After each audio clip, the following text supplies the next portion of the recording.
welcome. Thank you so much for joining me here today. My name is Shayla, and in today's video, I'm going to be sharing with you guys a story time, pretty much the worst date that I had ever been on in my entire life.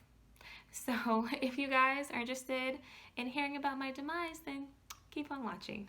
I'm going to start by saying at this time I was around like 18 or 19 years old, and my best friend and we had moved into our first apartment together, and I had 2 jobs, so I was really just out here just seeking independence and doing things like on my own as much as I could. One of my jobs that I had, I worked at our local mall, and I worked at a store where they sold like business casual kind of apparel. If you guys work in retail, you know how the managers, they prefer for the employees to wear what is in the store in season on the racks at the time, because you are basically like a walking mannequin. But I couldn't do that, and so the second option was to just kind of dress like the clothes that you were selling.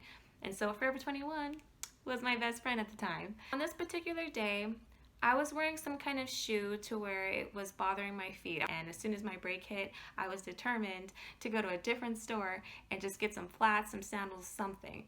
I went right next door to this store where they sold kind of like all-American boy, all-American girl kind of apparel. It was very casual, but at the very least, like, I knew they would have some sandals or some flats. So I walk into this store. The first sales associate that I see is this really attractive guy. So I'm like, excuse me, can you direct me to where I can find some black flats and black sandals? And he kind of smiled at me and laughed, and he was like, we actually don't sell anything black in this store. The darkest color that we sell in this store is actually navy blue.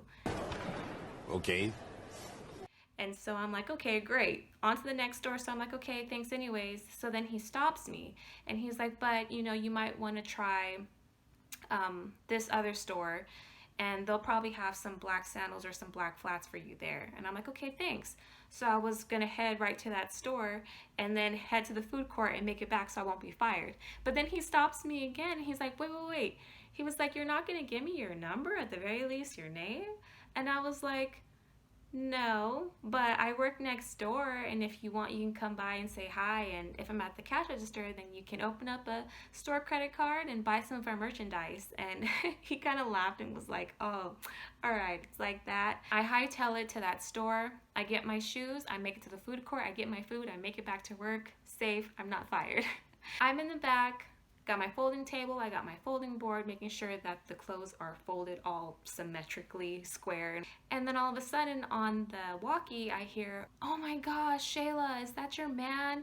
There's a guy in here, he's so cute and he's looking for you. And I'm like, who's looking for me? And it was that guy from that store, and he was really attractive. Later on, he ended up telling me that he used to model for the store for the company. And he comes up to me and he was like, hey, I really wanted to come here to say hi, to see if you really worked here, but more importantly, I wanted to give you something. And I was like, hi, and he told me his name, and then I told him my name, and then he had like a ripped kind of piece of paper, and his number was on it. After that, we ended up, like, when we were on break, we would go to each other's store and we would say hi, and he would like bring me snacks. It was just really sweet. We ended up texting, like I did text him after all. And we did end up texting, and he had asked me out and was like, I'm tired of like just visiting you. It was only like 2 or 3 days.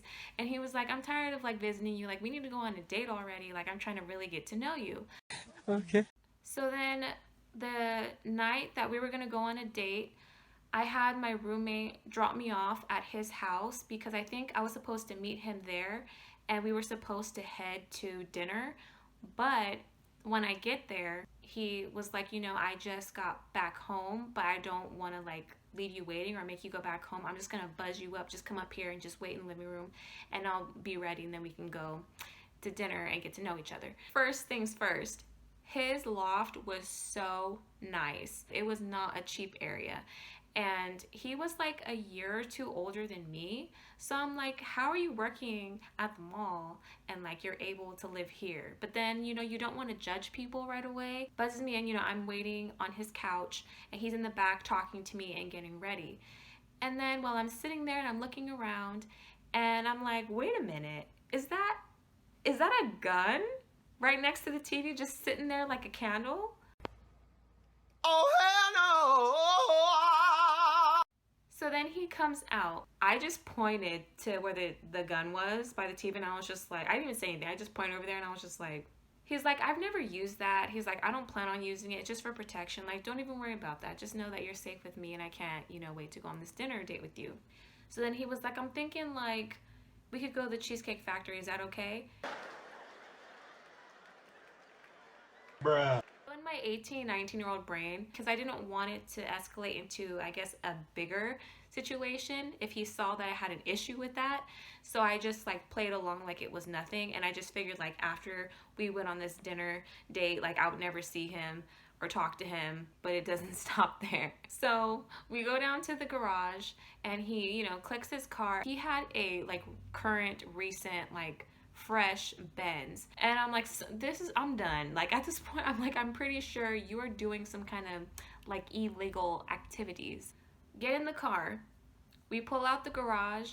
He drives the opposite direction of where I know the Cheesecake Factory is at. And then he's like, I gotta stop really quick at my friend's house, and I gotta get something, and then we're gonna go on this date, and then I'm gonna take care of you. I was so like, I was terrified, but I was just very calm about it. I didn't look like anything was wrong, and I just said, okay.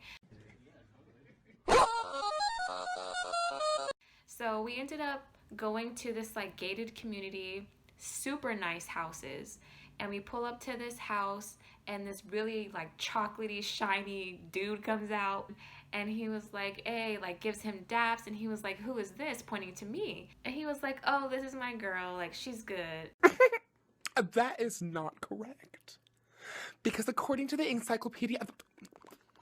Since when? We get into this house was empty. It had a couch, like a table, and a chair. Like it was completely empty. So I'm sitting at the couch. I'm texting my best friend like, oh my gosh, like this dude and this and that, and I'm telling her what happened. She's like, do you want me to come and get you? I'm like, no, I don't want you to get involved. He comes out from the back room. He has a duffel bag. Till this day, I don't know what was in that duffel bag. I didn't even want to know. I didn't even ask. During our dinner, I don't even know what I ate. I don't even know if I even ate anything, or if I was just picking at it like a bird, because I just remember staring at him like, who are you? Like I was just waiting for someone to say, cut, scene. I feel like I was in training day riding shotgun, and he was trying to set me up for a case or something. Like that's exactly how I felt. My nigga. You know that he had the nerve to ask me if I wanted to go with him to his friend's house in like West Hollywood to some party? Hell no, to the no, no, no. Hell to the no, hell to the no, to the no, no, no. Hell no, no. Absolutely not. I was like, no, like I gotta get home and this and that and blah, blah, blah, blah. I couldn't wait to get out of the car. As soon as he dropped me off, I'm like, this is so ghetto. This date is so ghetto. Ooh, the ghetto. The ghetto. The ghetto. So after that, he definitely asked me out again, and he would come to the store, and he would want me to just go on dates with him, and he was still like interested in me, but I would come up with any excuse, and I would try my best to be so busy. I can't go out. I'm sick. So yeah, you guys, that was the worst date that I had ever been on. Just be safe out there. Check ID cards before you go on dates with people, because people are really out here just psycho and not looking like what they're doing. So just be careful. And so that's the end of this video. And if you guys enjoyed watching, give this video a thumbs up. Until next time, bye you guys.